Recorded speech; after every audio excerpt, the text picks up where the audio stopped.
Siyempre mga katsaris, kainan na. Yummy.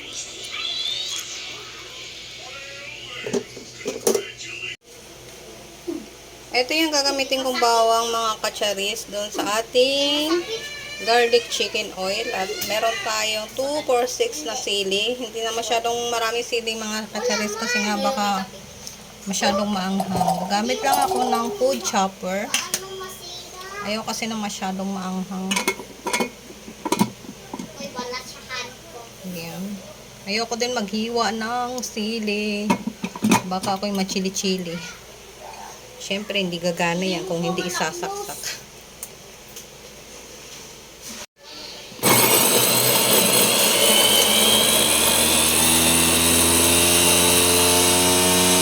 Push lang.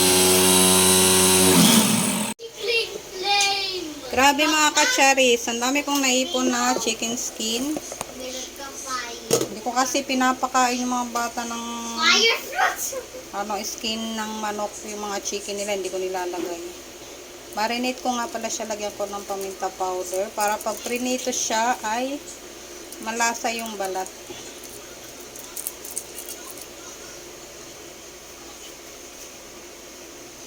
Magic.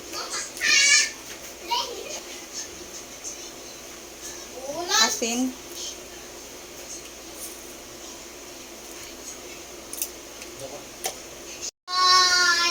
Siyempre, haluin natin ang ating mahiwagang kamay. Naghugas ako ng kamay. Pwede sa labas to, pero hindi na sa labas. No? Pwede ka labas. Nabi dami mga 1 kilo siguro to. May break. Wala na. Kuha ko belom. Mainit na yung ating kawali. Wala akong nilagay na mantika.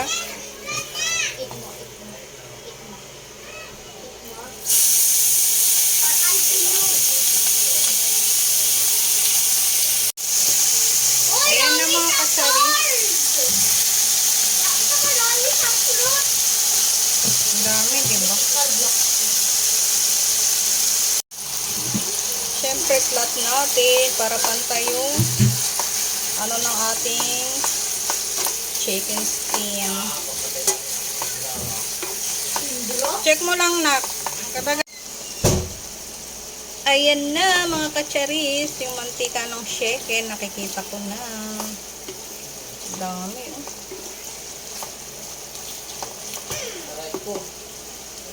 Flavor din na gamit ko. Ayan na, ayan na. Mukhang kaunti yung bawang mga katsaris.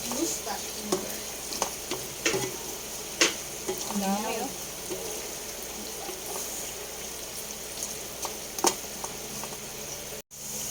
Check na natin mga katsaris. Nagpuputok-putok na siya. Open your hand. Open and I found everything. Ayan na mga katsaris, yung ating chicken skin. Luto ko pa siya ng bahagya para maging crispy. Okay na yan mga katsaris, isalin ko na. Ayan na mga katsaris, natanggal ko na yung skin, chicken skin. Hindi ko napakita mga katsaris kasi nga isa nga lang yung hawak ko yung cellphone. Ngayon naman ay lagay ko na yung bawang. Kaunti lang yung bawang pala, no?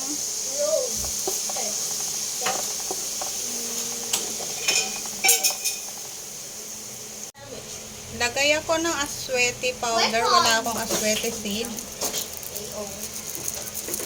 Tansya-tansya na lang mga katsaris. Yan, kaunti muna. Baka naman sobrang color na niya.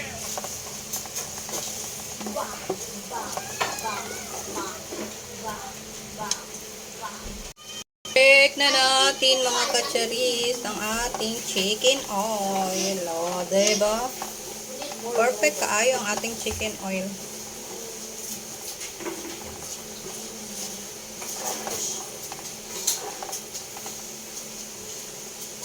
Update sa ating chicken oil. Konti pa. Hindi pa nagpa-brown yung bawang.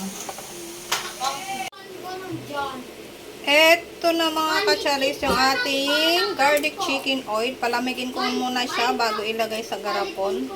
Kumukulo-kulo pa. O, sinalin ko na siya sa aking aesthetic na kaserola. Open!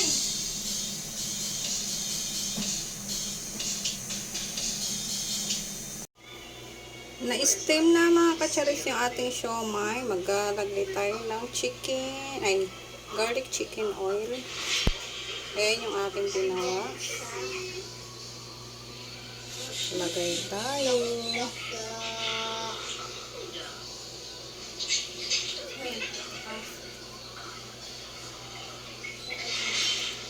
Yummy.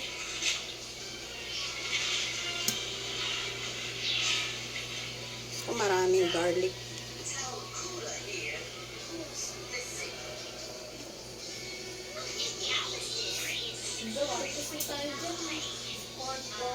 Sige pa, lagay pa akong garlic. Kasi more garlic, mas masarap.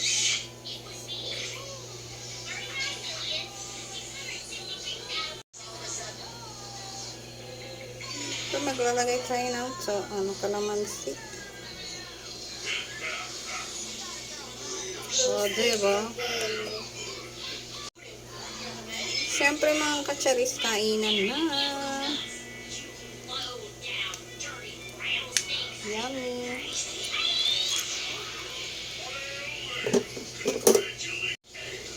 Lagay ka ng soya.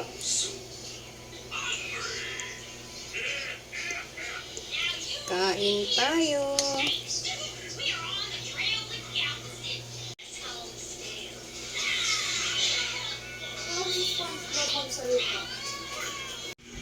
Sausaw natin sa toyo mansi.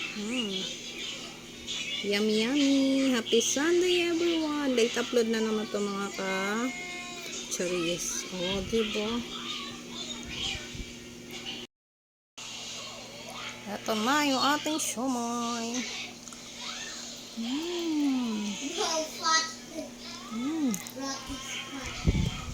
Sarap.